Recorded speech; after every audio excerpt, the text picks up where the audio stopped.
யானையின் சிறப்பான உறுப்பு அதன் தும்பிக்கை. இது யானைகளில் மட்டுமே சிறப்பாக காணப்படுகின்றது.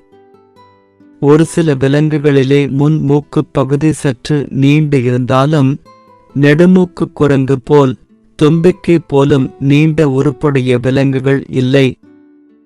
தும்பிக்கையானது மொத்தம் 40,000 தசைகளால் ஆனது. இது எல்லா புறங்களிலும் வளையக்கூடியது. தும்பிக்கையின் நுனியில் யானை மூச்சுவிடும் மூக்குத் துளைகளும் சின்னஞ்சிறிய மிகவும் நுண்ணுணர்வு உள்ள விரல் நீட்சியும் இருக்கின்றன. தும்பிக்கையால் சிறு குச்சி முதல் பெரிய மரம் வரை தூக்க முடியும். இவை பொதுவாக உணவை எடுப்பதற்கும் நீர் பருகுவதற்கும் உதவுகின்றன. பகை விலங்குகளின் தாக்குதலையும் யானை தும்பிக்கையால் எதிர்த்து முறியடிக்கிறது. கழுத்து குட்டையாக இருப்பதால் தும்பிக்கையின் முக்கியத்துவம் மிகப் பெரியது.